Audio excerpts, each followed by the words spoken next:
Sa panahon ngayon, ang pagbabago ng klima ay isa sa pinakamabigat at pinakamapanganib na hamon na kinakaharap ng sangkatauhan. Hindi na sapat na ang mga mag-aaral ay matuto lamang ng mga konseptong nakasulat sa aklat.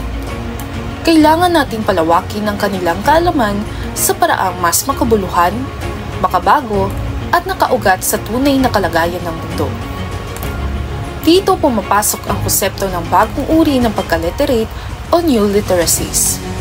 Isang makabagong pananaw sa edukasyon na nagsusulong ng mas malawak, digital, at kritikal na pag-unawa sa mga issue, lalo na sa usapin ng pagbabago ng klima. Ang bagong uri ng pagka-literate ay hindi lamang tumutukoy sa kakayahang bumasa at sumulat. Kasama rito ang digital literacy, media literacy, at critical literacy. Ang mga kasanayang tumutulong sa mga kabataan na masuri, maunawaan, at tumugon sa mga impormasyon sa iba't ibang anyo, online man, social media, video, infographics. Sa isang mundo kung saan laganap ang misinformation tungkol sa climate change, napakahalaga na maturuan ang mga mag-aaral kung paano tukuyin ang mapagkakatiwalaang datos at kung paano gamitin ito para sa mas makabuluhang aksyon. Sa pagtuturo ng climate change, maaaring isama ng mga guro ang mga aktibidad na hindi lamang nakabatay sa aklat. Halimbawa, maaaring magsagawa ng analisis ng balita tungkol sa kalikasan, paggawa ng digital campaign para sa pangangalaga ng kapaligiran o pagbuo ng mga blog, vlog at podcast na nagpapahayag ng kanilang mga pananaw at solusyon. Sa ganitong paraan, hindi lamang nila natutunan ang mga scientific concepts tulad ng greenhouse effect o carbon footprint, kundi nakikilahok din sila sa mas malawak na diskurso sa lipunan. Hindi rin dapat kalimutan ang lokal na konteksto.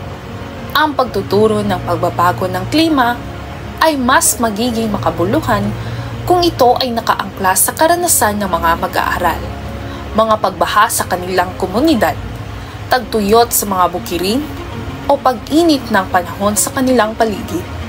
Sa pamamagitan ng pagsasalaysay ng sariling karanasan, natututo silang umunawa sa epekto ng global na issue sa kanilang personal na buhay. Isang mahalagang bahagi ng bagong pagka-literate. Sa kabuuan, ang edukasyon sa panahon ng krisis pangklima ay hindi dapat limitado sa mga pahina ng aklat. Ang hamon sa mga guro at tagapagtaguyod ng edukasyon ay itaguyod ang isang silid-aralan na bukas sa bagong pamamaraan ng pagkatuto. Isang silid-aralan na humuhubog sa mga kabataan bilang kritikal, responsableng mamamayan ng mundo. Sa ganitong paraan, tunay na maisasabuhay ang adhikain higit pa sa pahina.